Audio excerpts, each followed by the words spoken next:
Hello and welcome to financial e learners. हमारी series चल रही थी टाइम मैनेजमेंट को लेकर। आज हम बात करेंगे अपना रूल नंबर 2। समय के उपयोग का रूल नंबर 2 है हमारा मेक फाइनेंशियल गोल्स। लक्ष्य से आपकी योजना को आकार मिलता है, योजना से आपके कार्य तय होते हैं, कार्यों से परिणाम हासिल होते हैं और परिणाम से आपको सफलता मिलती है। ये सब लक्ष्य से शुरू होता है। अगर आपका कोई लक्ष्य नहीं है तो आपकी सफलता संदिग्ध है। अगर आप यही नहीं जानते कि आप कहाँ जाना चाहते हैं तो आप कहीं नहीं पहुँचते। जैसे किसी यात्रा पर जाने से पहले आपको ये पता होना चाहिए कि आप कहाँ जाना चाहते हैं, उसी तरह आपको ये भी पता होना चाहिए कि आर्थिक क्षेत्र में आप कहाँ पहुँचना चाहते हैं, तभी आप वहाँ तक पहुँच सकते हैं। यदि आपकी कोई मंजिल ही नहीं है तो आप वहां तक पहुंचने की योजना कैसे बनाएंगे और उस दिशा में कैसे कर चलेंगे। अगर आप जीवन में कुछ करना चाहते हैं तो ये जान लें कि लक्ष्य के बिना काम नहीं चलेगा। तो लक्ष्य हमारे होते कितने प्रकार के टाइप्स ऑफ गोल के बारे में बात करेंगे। पहला है जनरल गोल। जनरल गोल का मतलब क्या है? सामान्य लक्ष्य इस प्रकार के होते हैं कि मैं ज्यादा मेहनत करूंगा, मैं अपनी कार्य कुशलता बढ़ाऊंगा, मैं अपनी योग्यता में वृद्धि करूंगा। दूसरी ओर हमारे होते हैं स्पेसिफिक गोल्स।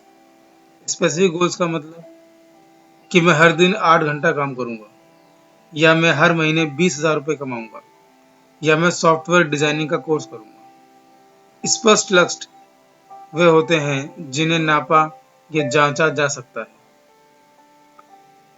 लक्ष्य जितना स्पष्ट होता है, आपके सफल होने की संभावना उतनी ही ज्यादा होती है।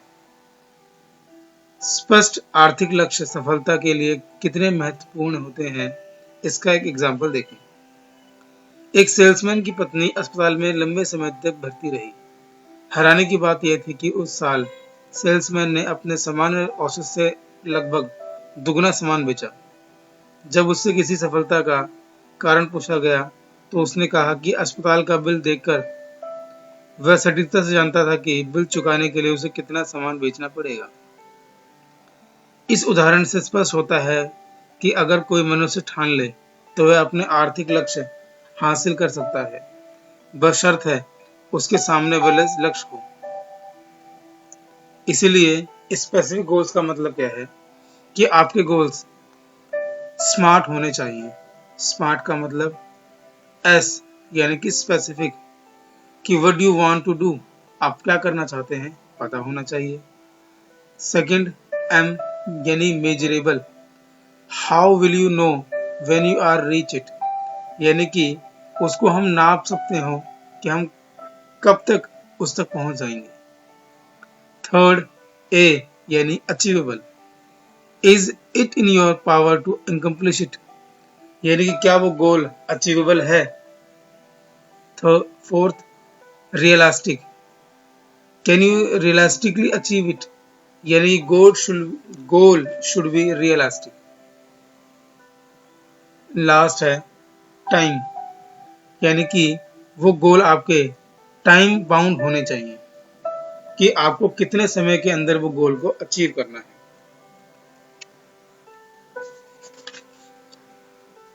इसीलिए समय के सर्वश्रेष्ठ उपयोग का सेकंड रूल है फाइनेंशियल गोल बनाएं।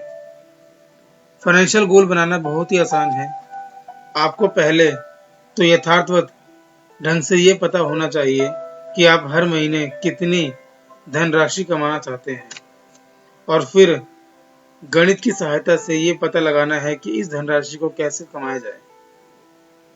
एग्जाम्पल के लिए, अगर कोई दुकानदार हर महीने 10,000 रुपये कमाना चाहता है और उसे एक प्रोडक्ट बेचने पर 50 रुपये का प्रॉफिट होता है, तो गणित आसान है। उसे हर महीने 200 प्रोडक्ट बेचने पड़ेंगे, यानी कि 10,000 डिवाइड बाई 50। यदि वह हर महीने 25 दिन काम करता है तो उसे हर दिन 8 प्रोडक्ट बेचने होंगे। एवरेज का ये आंकड़ा जानने के बाद अब वह काम को टाल नहीं सकता। अब वह मूड न होने पर यह बोरियत का बहाना नहीं बना सकता, इसलिए क्योंकि कागजों पर अंकों का गणित उसे बता रहा है कि अगर लक्ष्य प्राप्त करना है तो उसे हर दिन इतना काम तो करना ही पड़ेगा।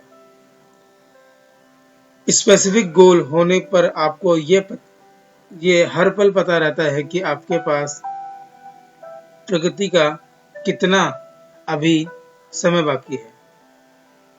ऊपर दिए गए एग्जाम्पल में अगर दुकानदार शाम तक 8 प्रोडक्ट बेच लेता है तो वह जान जाएगा कि उसने आज का लक्ष्य पूरा कर लिया। परंतु अगर वो 8 प्रोडक्ट नहीं बेच पाता तो उसे ये एहसास हो जाएगा कि मासिक लक्ष्य तक पहुंचने के लिए उसे अगले दिन 8 से ज्यादा प्रोडक्ट बेचने पड़ेंगे।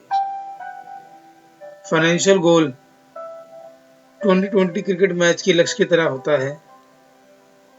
बाद में खेलने वाली टीम को पता है कि लक्ष्य क्या है और जीतने के लिए उसे कितने ओवर में कितने औसत रन से बनाना है।